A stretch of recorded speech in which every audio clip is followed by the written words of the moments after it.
Everybody, it's Steve. I'm coming at you from my backyard, and kind of a hot day. I was a little bit warmer out here than I thought it was. I'm going to be heading back inside here after I record this. So let me just give you a little bit of rundown about where we're at here because we're very close to the end of the semester. So the resumes and cover letters were due today, or due yesterday or today, but I'm starting to read them today.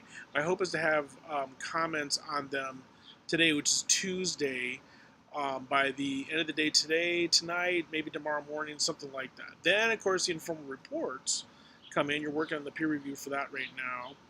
And then we head into the final formal report.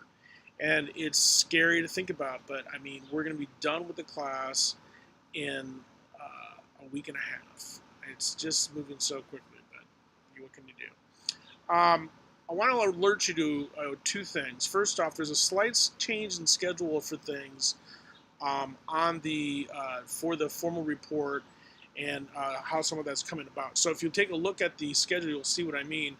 We're not going to do a peer review for the formal report because we really just don't have time, and it's kind of in a situation of overkill with the peer reviews for this last project. However, you need to have a draft, at least a draft that explains well enough what your project is about, available for people when you post your micro presentation, because people will look at the micro presentations, and I want everybody to review all the micro presentations, and then you make judgments based on which micro presentations you think are most successful, on which reports to look at in more detail. I'll have to read them all, of course, because I'm the teacher, but you don't have to read them all if you don't want to.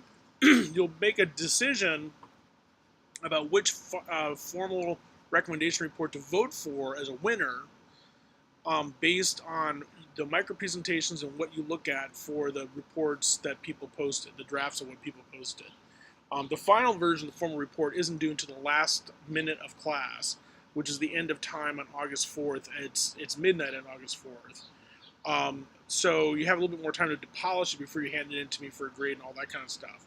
But again, if you're trying to garner votes, you want to have as much available to people as you can. One other thing about that, originally the assignment was set up so that the top 4 projects would be guaranteed to get an A for the formal report. That is the top 4 vote getters. But honestly, since the class is down to like 10 students at this stage, I've changed the rules on that, and now it's the top 2. I'm sorry about that, but I can't give 40% of the class an A just by showing up. I will say this though: you don't have to be voted to be the winner in order to get an A. In other words, it's possible that the top 2 projects will get A's, and then 3 or 4 other projects will get A's too. We'll just have to see how that comes out. Okay, but like I said, review the assignment for the formal proposal report. You'll see the changes I made. Review the schedule, and you'll see the different sorts of added links I have to that summary, that schedule. That's at the bottom of this page below. Okay, now about the micro presentation part of things. It seems like people are a little bit nervous about this, and it's really not that big of a deal. All you need to do is do a brief presentation, less than 3 minutes, and kind of elevator style pitch that explains to our audience, which is your fellow classmates and myself, the merits of your proposal, why you should be the winner for it. Okay. I'm recording this video like I record most videos with my laptop, and most laptops have a camera on it, and if you have an Apple computer, I'm digging in my pocket to show you my iPhone too. If you have an Apple computer, you have iMovie. If you have a Windows computer, you have Media Maker. Both of these softwares, it comes with the operating system. They're pretty easy to figure out how to use. If you have one of these, there's a pretty good chance you have at least 1 camera, if not 2. The one thing that I would suggest if you decide to use something like a cell phone is figure out a way to prop it up on something, because otherwise you get kind of a Blair Witch Project sort of effect with these videos unless you have a tripod or something like that. Or have a friend. If you have a friend who can hold it steady, that kind of thing like that. Deliver a speech to the camera as if you were just talking to people in the class. It takes a little bit of practice, I know, but I'm sure you can figure out how to do it. And then share a slideshow if you want, to sort of like hit some of the highlights of the presentation, and make sure that the whole thing is less than 3 minutes long. Okay. You can edit in slides into your presentation if you want. You can just talk if you want.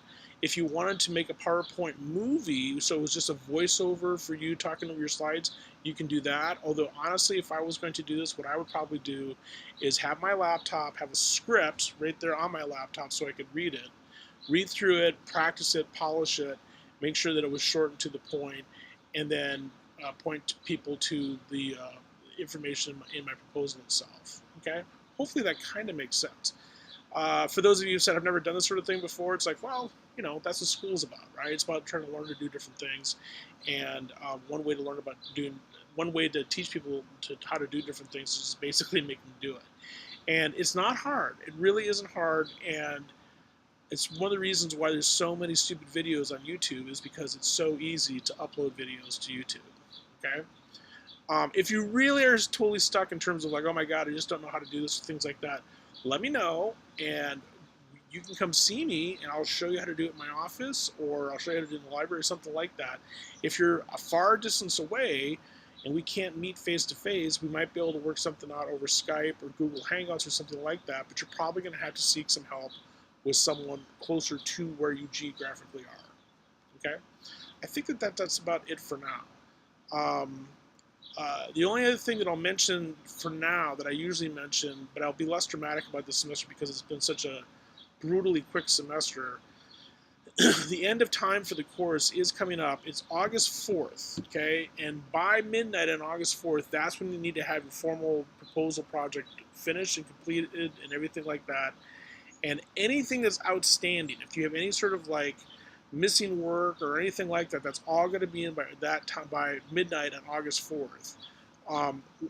What I will do is I will turn around immediately on August 5th and finish grading up and putting this class to bed.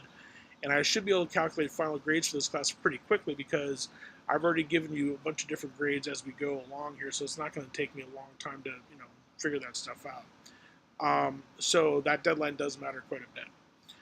Okay, I think that's it for now. I'm going to go back inside with the air conditioning, and I'll see you online.